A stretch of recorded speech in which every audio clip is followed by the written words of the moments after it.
नमस्कार दोस्तों, यह पद्यांश हमने रामधारी सिंह दिनकर जी के द्वारा रचित खंडकाव्य रसमरथी से लिया है। और इसमें हम देखेंगे कि कर्ण का अपने गुरु के प्रति जो भक्ति है और उन्होंने किस प्रकार से दुख को सहते हुए उस दर्द को सहा, उस कठिनाई को सहा। क्या हुआ था हम इसको देखेंगे। बात उस समय की है कि भगवान परशुराम और उनके शिष्य कर्ण जो है जंगल में आए हैं, वहाँ कुटिया बना के रहते हैं। वहाँ पर भगवान परशुराम कर्ण को विविध प्रकार से शिक्षाएं दे रहे हैं। और कर्ण ने, जैसा कि आप लोग जानते हैं कि कर्ण जब भगवान परशुराम से शिक्षा लेने के लिए गया था तो उसने अपने आप को बताया था कि मैं एक ब्राह्मण कुमार हूँ, क्योंकि परशुराम जी ने केवल ब्राह्मणों को शिक्षा देने की बात कही थी। वह अन्य और किसी जाति को शिक्षा नहीं देना चाहते थे। तो वहाँ पर उनके तप की चीज़ें और युद्ध की चीज़ें रखी हुई हैं। यहाँ पर रामधारी सिंह दिनकर जी ने बड़े ही हिसाब से हर बातों का जिक्र किया है कि एक तरफ उनका मृग का छाल है, यज्ञ की सभी जो चीज़ें हैं, फूल है, पलाश है, सब कुछ रखा है। दूसरी तरफ वो तुड़ीर, खड्ग, ये सब रखे गए हैं।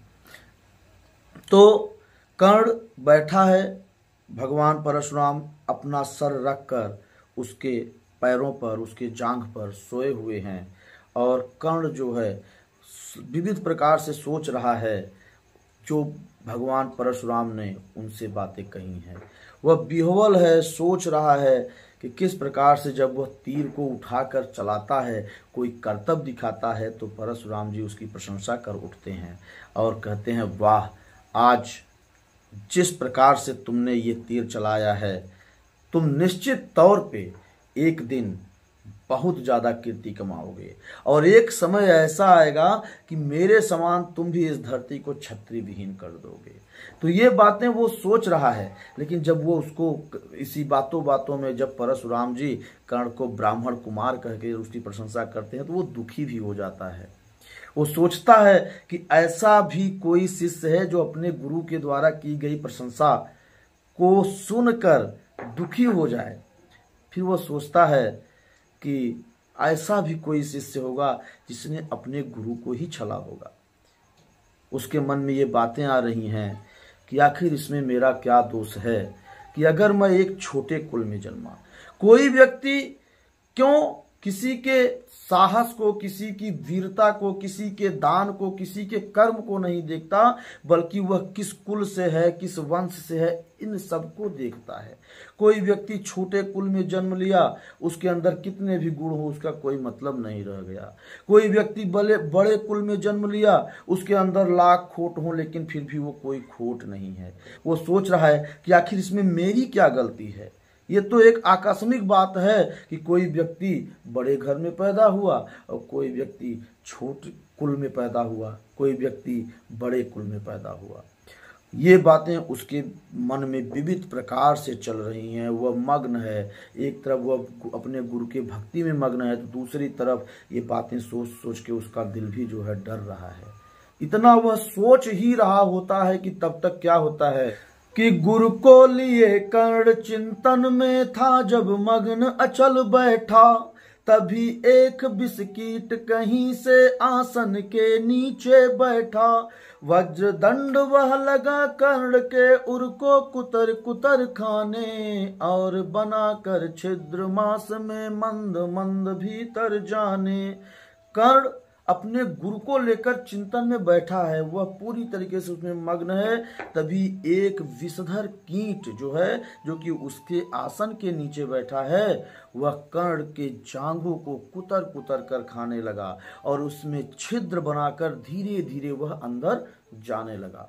कर्ण विकल हो उठा दुष्ट भौरे पर, हाथ धरे कैसे, बिना हिलाए अंग कीट को किसी तरह पकड़े कैसे। पर भीतर उस धसे कीट तक हाथ नहीं जा सकता था, बिना उठाए पांव शत्रु को कर्ण नहीं पा सकता था।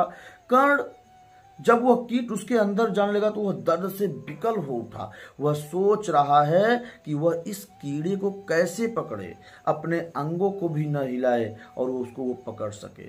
किंतु पांव के हिलते ही गुरुवर की नींद उचट जाती। सहम गया यह सोच कर्ण की भक्ति पूर्ण विह्वल छाती। सोचा उसने अतः कीट यह पिए रक्त पीने दूंगा। गुरु की कच्ची नींद तोड़ने का पर पाप नहीं लूंगा। कर्ण सोच रहा है कि जैसे ही वह पांव को अपने हिलाएगा उसके गुरु की नींद जो है वो उचट जाएगी।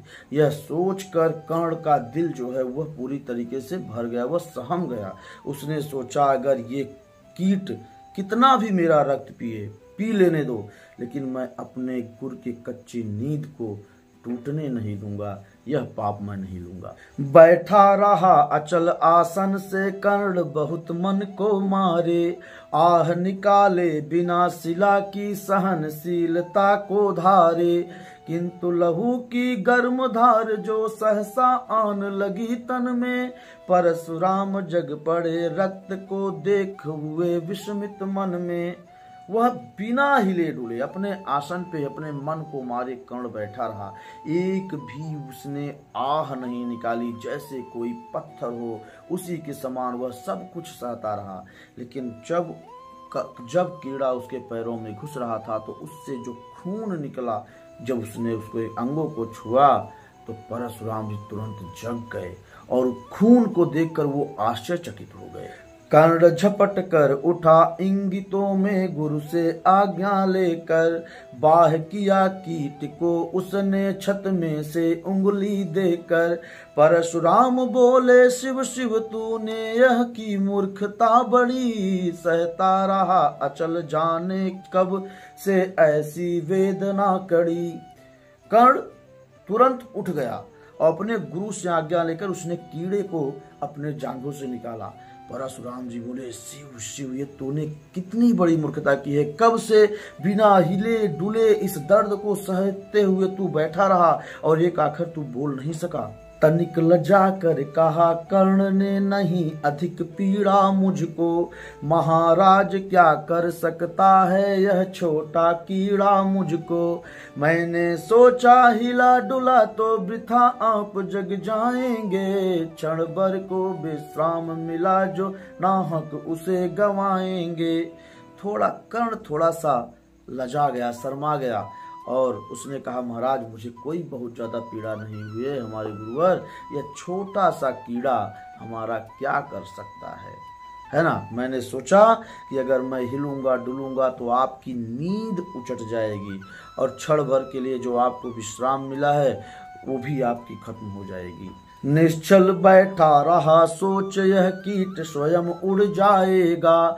छोटा सा यह जीव मुझे कितना पीड़ा पहुंचाएगा।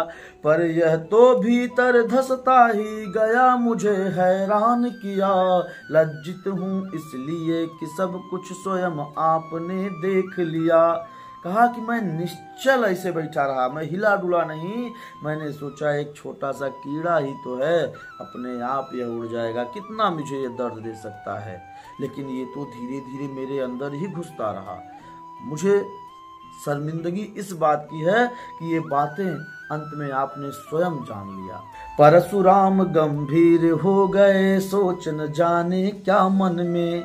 फिर सहसा क्रोधाग्नि भयानक भभक उठी उनके तन में। दांत पीस आंखें तरेर कर बोले कौन छली है तू। ब्राह्मण है या और किसी अभिजन का पुत्र बलि है तू। एक पल के लिए परशुराम जी गंभीर हो गए, वो कुछ अपने मन में सोचने लगे और तब तक वो अत्यंत क्रोधित होकर बोले दांत पीसकर आंखें तरेर कर, हे छली तू कौन है, मुझे बता, तू ब्राह्मण है या किसी और का पुत्र है। सहनशीलता को अपना कर ब्राह्मण कभी न जीता है। किसी लक्ष्य के लिए नहीं अपमान हलाहल पीता है। सह सकता जो कठिन वेदना पी सकता अपमान वही। बुद्धि चलाती जिसे तेज का कर सकता बलिदान वही। उन्होंने कहा कि तू बता, एक ब्राह्मण व्यक्ति जो है, एक ब्राह्मण कुमार जो है, इतना सहनशीलता तो उसके अंदर नहीं होता और न तो वह इतना अपमान जो है सह सकता है। तो तू बता तू आखिर है कौन? तू अवश्य क्षत्रिय है, पापी बता न तो फल पाएगा। परशुराम के कठिन शाप से अभी भस्म हो जाएगा। क्षमा क्षमा हे देव दया, मैं गिरा कर्ण गुरु के पद पर। मुख विवर्ण हो गया, अंग कांपने लगे भय से थर थर। वो बोले कि तू एक क्षत्रिय है, इतना दर्द इतना कष्ट तो केवल एक क्षत्रिय ही सह सकता है। तू अभी बता, नहीं तो मैं तुझे श्राप दे दूंगा और अभी भस्म हो जाएगा। इतना सुन करके कर्ण परशुराम जी के कदमों पर गिर गया और वह भय से कांपने लगा। बड़ा लोभ था बनु शिष्य मैं कार्तवीर्य के जेता का। तपोदीप्त सुरमा विश्व के नूतन धर्म प्रणेता का। पर शंका थी मुझे सत्य का, अगर पता पा जाएंगे। महाराज मुझ सूत पुत्र को कुछ भी नहीं सिखलाएंगे। बोला कि मुझे यह लोभ था कि जिसने सहस्त्रार्जुन को हराया है मैं उनका शिष्य बनूं। लेकिन मेरे अंदर शंका थी कि यदि आपको पता चलेगा कि मैं एक ब्राह्मण पुत्र नहीं हूँ तो आप एक सूत पुत्र को कुछ भी नहीं सिखाएंगे। महाराज, मैं एक सूत पुत्र हूँ। बता सका मैं नहीं इसी से प्रभु जात अपनी छोटी। करे देव विश्वास भावना और न थी कोई खोटी। पर इतने से भी लज्जा में मैं हाय गड़ा सा जाता हूँ। मारे बिना हृदय में अपने आप मरा सा जाता हूँ। कर्ण कहता है कि यही कारण था गुरुवर कि मैं आपको अपनी छोटी जात के बारे में मैं नहीं बता सका। इसके अलावा न तो मेरी कोई भावना, न तो मेरा कोई विश्वास, न तो मेरे अंदर कोई भी खोट नहीं था। लेकिन फिर भी जो मैंने छल आपके साथ किया है इसके कारण मैं पूरी तरीके से एकदम गड़ा जा रहा हूँ और बिना मारे मैं अपने अंदर अंदर ही मन मरा जा रहा हूँ। कर्ण कहता है, हे गुरुवर, आप हमें मृत्यु दंड दे दीजिए। जो भी मैंने पाप किया है निश्चित तौर पे इसकी मुझे सजा मिलनी चाहिए। लेकिन यह तृष्णा, यह विजय कामना मुझे छोड़ क्या पाएगी। प्रभु अतृप्त वासना मरे पर भी मुझको भरमाएगी। दुर्योधन की हार देवता कैसे सहन करूंगा मैं। अभय देख अर्जुन को मर कर भी तो रोज मरूंगा मैं। वह कहता है, मैं दुर्योधन के हार को कैसे देख सकूंगा, कैसे सहन करूंगा। अर्जुन अभय है, उसे कोई भय नहीं है, ये देख करके वैसे भी मैं रोज मरूंगा ही। तो हे प्रभु, हे हमारे गुरुवर, मुझे मृत्यु दंड दे दीजिए। परशुराम का शिष्य कर्ण पर जीवन दान न मांगेगा। बड़ी शांति के साथ चरण को पकड़ प्राण निज त्यागेगा। प्रस्तुत हूँ दे साप किंतु अंतिम सुख तो यह पाने दे। इन्हीं पाद पद्मों के ऊपर मुझको प्राण गंवाने दे। कह रहा है कि हे गुरुवर, परशुराम का शिष्य कर्ण जीवन दान नहीं मांगेगा, लेकिन बड़ी शांति के साथ आपके चरणों को पकड़कर अपने प्राणों को वह त्याग देगा। मुझे श्राप दीजिए, किंतु मेरी जो एक अंतिम इच्छा है, इस सुख से मुझे वंचित मत करिए। मैं आपके इन्हीं चरणों पर अपना प्राण त्यागना चाहता हूँ। अब समझा किस लिए रात दिन तू वैसा श्रम करता था। मेरे शब्द शब्द को मन में क्यों सीपी सा भरता था। देखे अंगड़ित शिष्य द्रोण को भी कर्तव्य कुछ सिखलाया। पर तुझ सा जिज्ञासु आज तक कभी नहीं मैंने पाया। भगवान परशुराम ने कहा कि आज मुझे ये बात समझ में आया कि तू रात दिन इस हिसाब से मेहनत क्यों करता था। तो मैंने बहुत से शिष्य देखे, मैंने कई लोगों को सिखाया, मैंने द्रोण को सिखाया, मैंने भीष्म पितामह को सिखाया, लेकिन ऐसा शिष्य आज तक मुझे नहीं मिला। मेरी एक एक बातों को सीपी की तरह, जिस प्रकार से सीप में मोती होता है अपने अंदर इकट्ठा करता है, उसी प्रकार से तू भी मेरी एक एक बातों को सीखता रहा। तो विविध प्रकार से बात होने के बाद अंत में परशुराम जी कर्ण पर अत्यंत प्रसन्न हुए।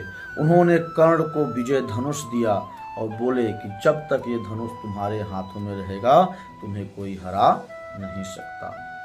फिर परशुधर के चरण की धूल लेकर उन्हें अपने हृदय की भक्ति देकर निराशा से विकल टूटा हुआ सा, किसी गिर श्रृंगा से छूटा हुआ सा, चला खोया हुआ सा कर्ण मन में कि जैसे चांद चलता हो गगन में, कि जैसे चांद चलता हो गगन में। और इस प्रकार से भगवान परशुराम के चरणों की धूल लेकर और अपने अंदर भगवान परशुराम की भक्ति को लेकर टूटा हुआ सा कर्ण, खोया हुआ सा मन में चल दिया, जैसे कोई चांद गगन में शांति के साथ चल जाता।